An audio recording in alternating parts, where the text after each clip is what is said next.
Back with you at Rogers Arena in Vancouver as we continue with After Hours. NHL teams need players to play up to their contracts at bare minimum. Better yet if they outplay them. And Kiefer Sherwood has for the Vancouver Canucks. So you like the way this is starting now? I see we're putting out the notion now that you need a raise.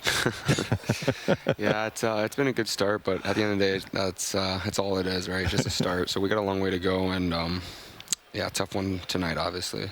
You have brought a lot of value to the Canucks. You're on pace for a 20-goal season. You lead the league in hits by a long shot, and you become a fan favorite. Ray. Yeah, Kiefer, when you become a free agent at the end of the year, and I think most people thought you would end up back in Nashville. Now, that didn't work. You had a playoff series against the Canucks. You were a rock in their shoe the entire series. You come to Vancouver.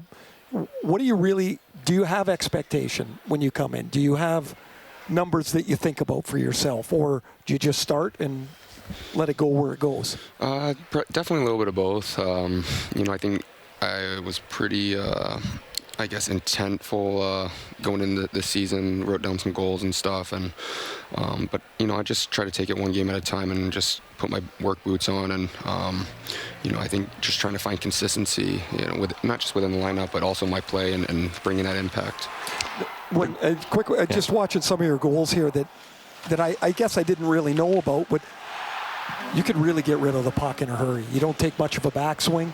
The puck's off your stick. Have you always shot it like that, or is it something you've worked on? It's something I try to work on. It's try to get open and get it off the tape quick. This league there's a lot of good goalies, so I think a lot of it is getting it on net, and then just quick releases and stuff. So it's something that I'm trying to work on a daily habit, trying to get greasy goals too now, and trying to work on my net front game and stuff. So there's different ways to score, and it's one thing to light up the American League with my shot, but this league's a lot better defending and goalie, so I got to find different ways to put it in. Then the other part of the Sherwood package, physicality or the hits. You are a hit machine, leading the league on pace for over 500 on the season, which would shatter the single season record of 383 set last year by your then Nashville teammate Jeremy Lauzon. Ray, where do you get the energy to play like this night after night? Because you get banged up when you're making the hit too, not just when you receive it. Yeah, it's something that I've had to work on, just bringing value within the team. Even throughout my career, I've been up and down a little bit, but that's kind of the maturation process. In reflection, I've had to work on how to be an impact player every night, and so you can't always be a skill guy or whatnot. So whether it's getting a hit or disrupting on the forecheck, that's part of my game now is bringing that motor and that energy and trying to disrupt. You've had games with double-digit hits. What does that feel like at the end of the night? It can't feel great, can it? I don't know. It's I try to. The game is more than just hits. I want to, like tonight, try to get in on the forecheck and get pucks back for PD and stuff, and so I try to be intentful with it. I don't want to just go run around and get hits. I want to set it up for later on in the game, or get in on the forecheck and have the D cough up a puck. So just set the tone. Obviously, I think just that hard to play against identity, something that I've had to work at, and something that I'm trying to bring each and every night. You lead the league by over 50 hits, but as you say, you are not a headhunter. You hit when it's appropriate. So this question comes from Andy, and he says, or asks, if I can find it here, where did it go? Oh. This is what happens with technology. Yeah. You got it? There you go. I'm good on the phone. Are you aware that you've had the most games with 10 hits plus in the same game, and I think it's 3, which set an NHL record? Is it something you take pride in? You've already answered the question, but... Yeah, no, I'm not... I think coming in the season, I was just, I guess one of the goals was try to be top 5. I knew with my physicality and consistency that, with an opportunity, I could definitely get that now. We're on pace, obviously, for whatever it is, but I'm just trying to be an impact player every night, and that's, there's one thing to make the league, but now it's time to grow and evolve into an impact player each and every night. So, yeah, it's more so, I think the hits are more so about an identity, and that's something that I try to really be mindful of. I want to create time and space for not just my line mates, but also get the puck back and kind of wear down team's defense over time. Now let's skip ahead to this question from Brian C. What's the story with the white gloves you wear under your hockey gloves, and what happens if you get into a fight? I got to shed them quick. I just grew up with dry skin. Have eczema growing up, so it's just something I started when I was first playing. Had reactions to sweat and stuff, I guess. So I guess keep it. I've kept it ever since, and now it's on the right hand there. Do you wear them on both? Yeah. Both. Yeah. But so you still need it, or is it just? Yeah. I mean, I still have dry skin. Because I was like, man, that would be kind of weird to have it under your gloves, right? No, it's both. I gotta shut them quick if I get in a fight. So something I got to do quickly, I guess. All right, let's go right back to the beginning. You as a tot in Columbus, Ohio. What do you notice about this picture, Ray? Yeah, I mean, everybody starts somewhere. Yeah. You started figure skating like that. Yeah, I don't know my stride back then, but I think that was probably when I was about 5. When Columbus came to town in 2000. That's when my dad took me and my brother started skating. So it's been a fun and crazy journey. But yeah, that was a start back in Columbus. That is really crazy. They show up and that helps spark. Yeah.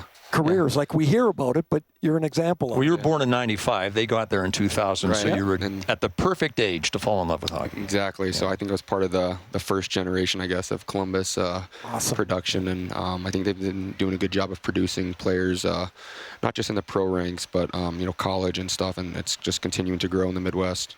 Blue Jackets have been around for 25 years. This, by the way, is you in the Columbus Blue Jackets youth organization.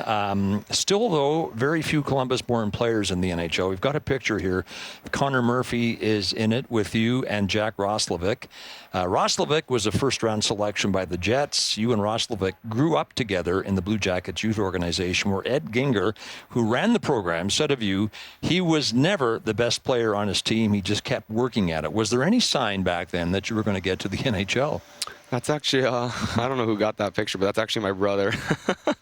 But no, it's, I've just... Well, that's Cole, right? You never played for Columbus. Yeah, correct. Yeah. That was my brother. That was pretty cool for them. Cole and Jack were best friends growing up, and Jack, he spent a lot of time together with us. But yeah, I just try to always stick to the process and just work on my craft, trying to get better. I know it's cliche, but I've always tried to believe and manifest and, work on,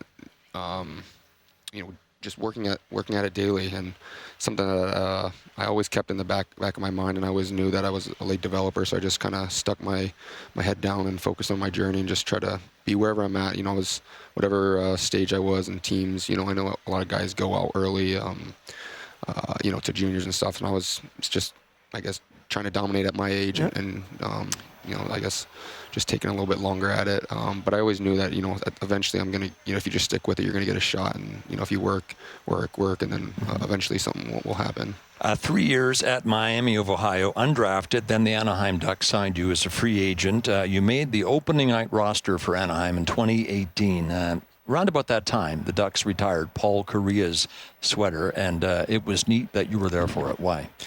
He was a guy I look up to growing up. Obviously with the Japanese heritage, my mom was a big fan of his growing up, and just the way, I think he was so ahead of his time, just skating and how smart he was making plays.